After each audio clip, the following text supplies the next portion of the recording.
नमस्कार. आता अंजलीने खूपच मोठं कारस्थान रचलेलं असतं.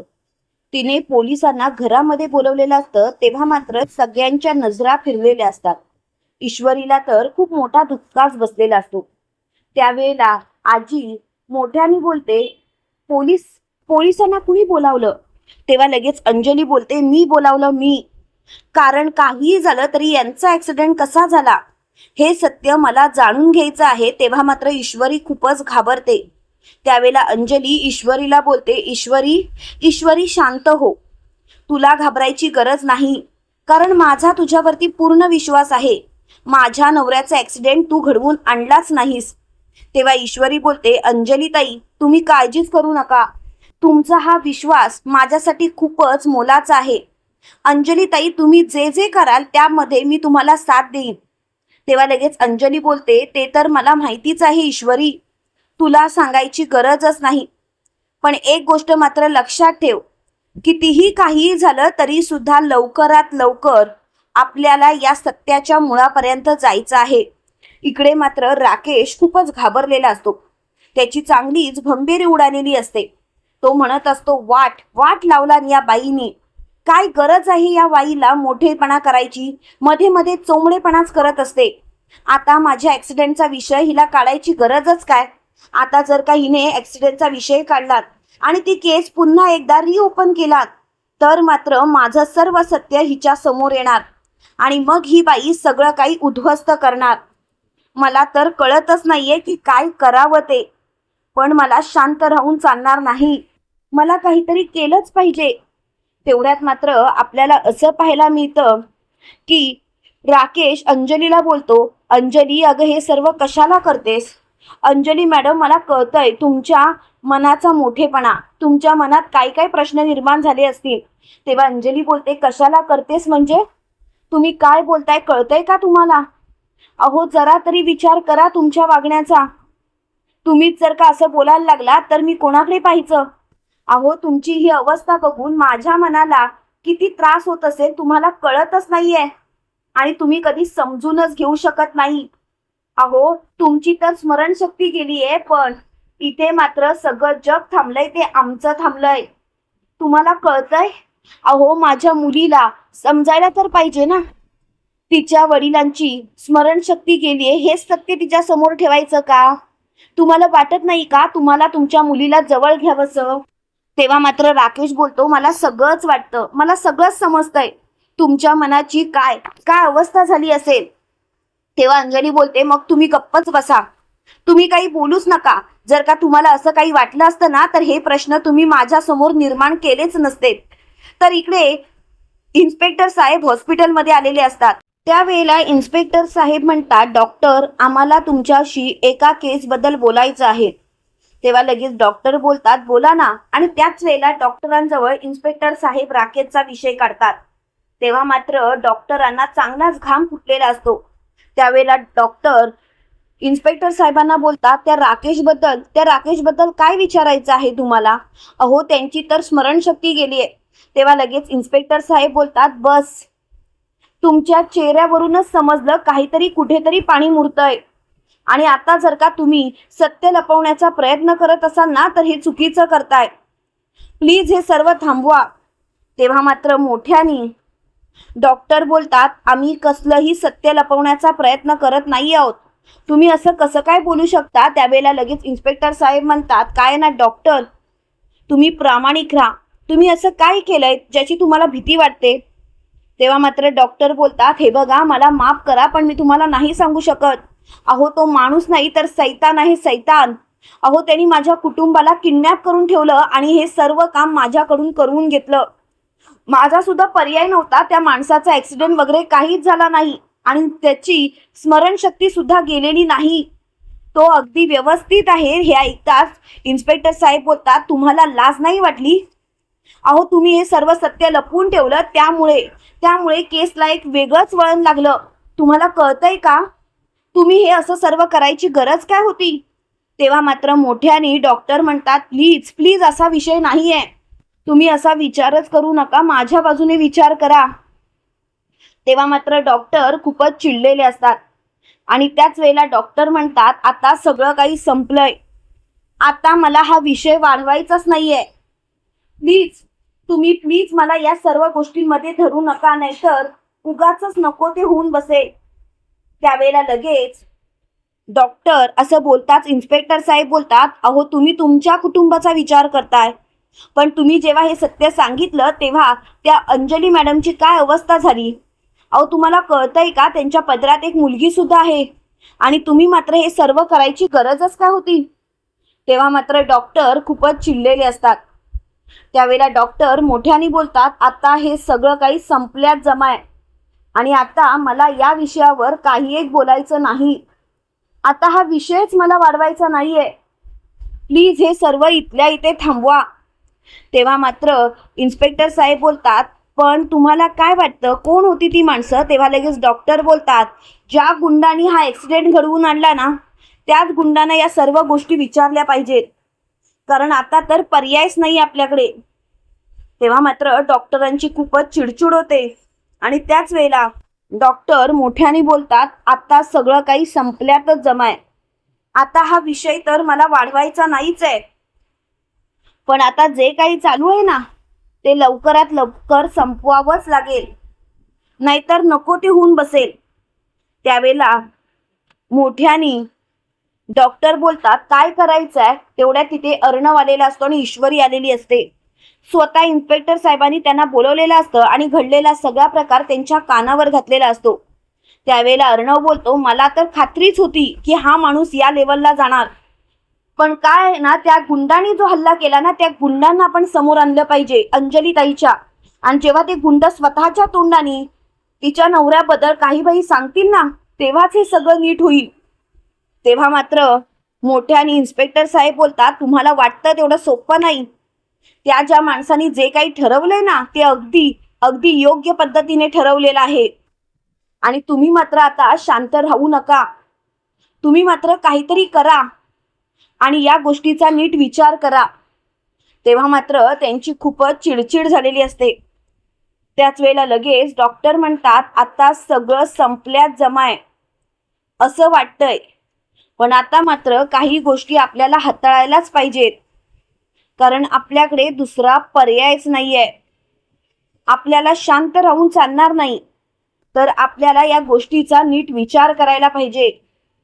त्या पद्धतीने अर्णव आणि ईश्वरी प्लॅन आखतात आणि ते इन्स्पेक्टर साहेबांना बोलतात, इन्स्पेक्टर साहेब तुमची साथ आम्हाला गरज आहे.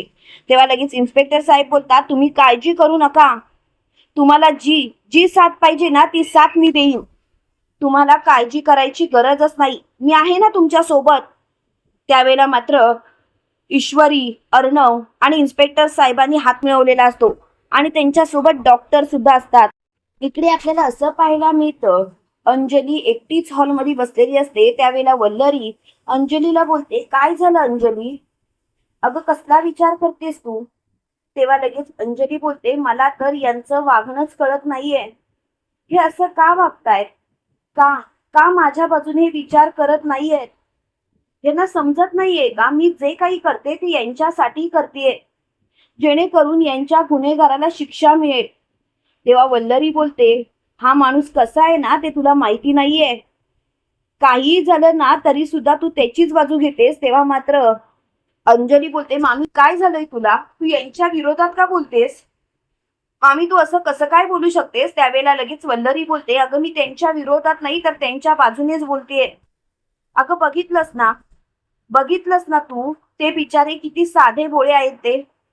तेव्हा मात्र अंजली बोलते, हो पण आता त्याच साध्या भोळ्या भाबड्या चेहऱ्यावरती माझा अविश्वास बसायला लागलाय, माझा विश्वास नाही बसत आहे त्या चेहऱ्यावरती, आता मला काय करावं तेच कळत नाहीये, पण आता मात्र सगळं काही संपल्यात जमाय.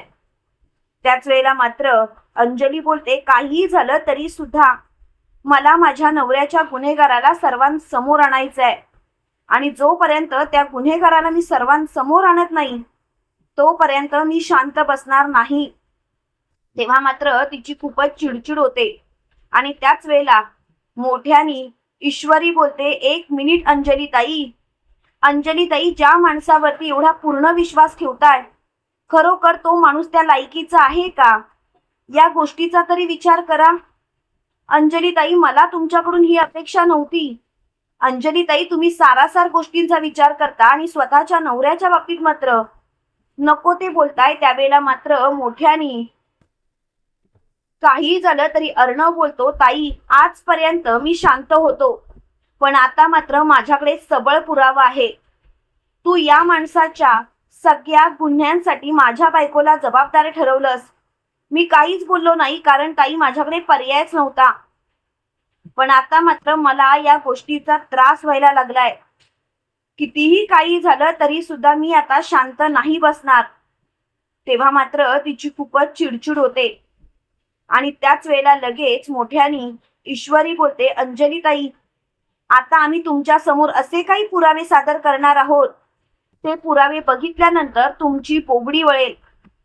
तेव्हा मात्र तिथे राकेश आलेला असतो आणि राकेश बोलतो, काय चाललंय ईश्वरी मॅडम तुमचं? ईश्वरी मॅडम, तुम्ही माझ्याबद्दल असं का भरवताय यांच्या मनात? ईश्वरी मॅडम, प्लीज प्लीज असा विचार करू नका ना. तेव्हा लगेच ईश्वरी बोलते, बस तुझी नाटकं बंद करा. खरंच तुझ्या या नाटकांचा ना कंटाळा आलाय आणि माझ्यासमोर तर तुझी नाटकं करूच नकोस. त्यावेळेला मात्र ईश्वरी खूपच चिडलेली असते आणि त्याच वेळेला लगेच अर्णव मोठ्याने बोलतो, एक गोष्ट लक्षात ठेव राकेश, आता स्वतःचं पितळ उघडं पडेल म्हणून तू अशा पद्धतीने वागतोयस, पण तू मात्र जे काही करतोयस ना ते चुकीचं करतोयस आणि त्यासाठी मात्र मी तुला माफ करणार नाही. आता मात्र तुला तुझ्या चुकांची जाणीव होणारच आणि त्याशिवाय मात्र मी शांत नाही बसणार. तेव्हा मात्र त्याला खूपच राग आलेला असतो आणि त्याच वेळेला लगेच तिथे इन्स्पेक्टर साहेब त्या गुंडांना घेऊन हजर झालेले असतात. डॉक्टर सुद्धा तिथेच आलेले असतात. त्यावेळेला लगेच राकेश बोलतो, हे सर्व काय आहे? त्यावेळेला अंजली बोलते, इन्स्पेक्टर साहेब, तुम्हाला काही पुरावा सापडला का? तेव्हा लगेच इन्स्पेक्टर साहेब बोलतात, अंजली मॅडम, माझ्याजवळ असा काही पुरावा आहे जो पुरावा बघितल्यानंतर तुम्हाला खूपच मोठा धक्का बसेल, पण प्लीज स्वतःला तुम्ही सावरा. तेव्हा लगेच अंजली बोलते, आता मला कोणताही पुरावा बघावा लागला तरी सुद्धा चालेल, मला काही एक फरक पडत नाही. खरं सांगू का, मला आता या गोष्टीचा पश्चातापच होत नाहीये. प्लीज हे सर्व थांबवा आणि जे काही आहे ना ते स्पष्टपणे सांगा. तेव्हा मात्र मोठ्याने इन्स्पेक्टर साहेब बोलतात, अंजली मॅडम, आता माझ्याकडे असा काही पुरावा आहे जो पुरावा तुम्ही पहाच. आणि इन्स्पेक्टर साहेबांनी तो पुरावा दाखवलेला असतो. त्या गुंडांनी स्वतःच्या तोंडाने राकेशनेच हे सगळं घडवून आणलं आणि डॉक्टरांना मॅनेज करून त्यांनी डॉक्टरांना सांगायला सांगितलं, भाग पाडलं की त्यांची स्मरणशक्ती गेलीये. आणि एवढंच काय, तोपर्यंत डॉक्टरांच्या फॅमिलीला सुद्धा आम्हाला किडनॅप करून सांगायला सांगितलं आणि आम्ही त्या डॉक्टरांच्या फॅमिलीला, कुटुंबाला किडनॅप करून ठेवलं होतं. तेव्हा मात्र अंजलीच्या पायाखालची जमीन सरकते. अंजली बोलते, काय हे सर्व असं? तेव्हा लगेच अर्णव बोलतो, बघितलंस ताई, बघितलंस? ज्या माणसावरती तू विश्वास ठेवत होतीस तो माणूस काय लायकीचा आहे ते बघितलंस का? ताई, हेच सांगण्याचा मी तुला प्रयत्न करत होते, पण तुम्ही मात्र माझ्यावरती विश्वासच ठेवत नव्हता. तेव्हा मात्र राकेश लगेच अंजली जवळ जातो आणि अंजलीला बोलतो, अंजली अंजली तू यांच्यावरती विश्वास ठेवू नकोस. त्यावेळेला अंजली बोलते, कसा विश्वास ठेवायचा नाही? तुम्हीच सांगा ना, कसा विश्वास ठेवायचा नाही? आता तर विश्वास ठेवण्यासारखं काहीच राहिलं नाहीये, कारण तुमच्या तोंडातून अंजली मॅडम ऐवजी अंजली निघालं. म्हणजे तुम्हाला सर्व काही आठवतंय ना राजेश? तुम्ही हे सर्व असं का घडवून आणलं? मला सांगा राजेश, सांगा, मला तुमच्याकडून उत्तर पाहिजे. तेव्हा लगेच राकेश बोलतो, अंजली अंजली मी सांगतोय ना माझ्यावरती विश्वास ठेव म्हणून, प्लीज माझ्यावरती जर का विश्वास ठेवलास तर बरं होईल. तेव्हा मात्र अंजली बोलते, नाही, मला कोणावरतीही विश्वास ठेवायचा नाहीये. आता जे काही आहे ते माझ्या समोर आहे आणि मला कळून चुकलंय की तुम्ही खोटं बोलताय आणि त्यासाठी मात्र मी तुम्हाला माफ करणार नाही. प्लीज हा विषय इथल्या इथे थांबवा. तेव्हा मात्र त्यांची खूपच चिडचिड होते. त्याच वेळेला लगेच ईश्वरी मोठ्याने बोलते, आता सगळं काही संपल्यात जमाय. राकेश, तुझा खरा चेहरा अंजली ताईंसमोर आलाय आणि काही झालं तरी अंजली ताई आता तुला माफ करणार नाही. आता सगळं काही संपलं त्यावेळेला लगेच अंजली बोलते, ईश्वरी हे सर्व तुझ्यामुळे शक्य झालं. ईश्वरी फक्त आणि फक्त तुझ्यामुळे. जर का असं झालंच नसतं तर. तेव्हा मात्र ईश्वरी बोलते, बस मला आता कोणाचं काहीच ऐकायचं नाहीये. आता सगळं काही संपल्यातच जमा आहे आणि हा विषय मला आता ताणायचाच नाहीये. तेव्हा मात्र तिची खूपच चिडचिड होते. त्याच वेळेला इन्स्पेक्टर साहेब राकेशच्या मुसक्या आवळतात, त्याची कॉलर पकडतात आणि त्याला फरफटत पोलीस स्टेशनला नेत असतात. त्यावेळेला अंजली बोलते, या माणसाला कठोरातली कठोर शिक्षा करा.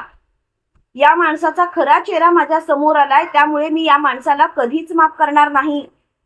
त्यावेळेला राकेश बोलतो, अंजली अंजली असं का करतेस? अगं मी हे सर्व केलं ते आपल्या मुलीसाठी. आपण जर का इथे राहिलोच नसतो तर. अंजली प्लीज विचार कर. त्यावेळेला लगेच अंजली बोलते, कसला विचार करू? मला कसलाच विचार करायचा नाही. मला सगळं काही कळून चुकलंय. तुम्ही आता जो खोटंपणा केलात ना त्यासाठी मी तुम्हाला कधीच माफ करणार नाही. राकेश तुमचं थोबाड घ्या आणि इथून चालतं पडा. तेव्हा मात्र राकेश अर्णवला बोलतो, अर्णव सोडणार नाही तुला. आज तुझ्यामुळे माझी बायको माझ्यापासून लांब गेली आणि याची शिक्षा मात्र मी तुला देणार. तेव्हा मात्र ईश्वरी बोलते, माझ्या नवऱ्याच्या वाटेला जायचा प्रयत्न सुद्धा करायचा नाही. जर का तसा प्रयत्न केलास ना राकेश तर आता तर मी विसरून जाईन की तू या घरचा जावई आहेस म्हणून. तुला मी कायमचं संपवायला सुद्धा मागे पुढे पाहणार नाही. माझ्या वाटेला जायचं नाही. तेव्हा मात्र राकेशला खूपच राग आलेला असतो. राकेश खूपच चिडलेला असतो. त्याच वेळेला राकेश मोठ्याने बोलतो, बस झालं. आतापर्यंत खूप काही सहन केलं. आता मात्र मला हा विषय ताणायचाच नाहीये. प्लीज हे सर्व बंद करा. त्यावेळेला लगेच मोठ्याने काही झालं तरी सुद्धा ईश्वरी चिडलेली असते आणि ईश्वरी बोलते, बस आता मात्र विषय बंदच करा. नका वाढवू विषय. तेवढ्यात मात्र राकेशला पोलीस घेऊन गेलेले असतात. तुम्हाला काय वाटतं मित्रांनो, खरोखर राकेश चॅप्टर कायमचा क्लोज झालाय? कमेंट करून नक्की कळवा आणि असेच मालिकेचे नवनवीन अपडेट पाहण्यासाठी व्हिडिओला लाईक आणि चॅनलला सबस्क्राईब करायला विसरू नका. थँक्यू.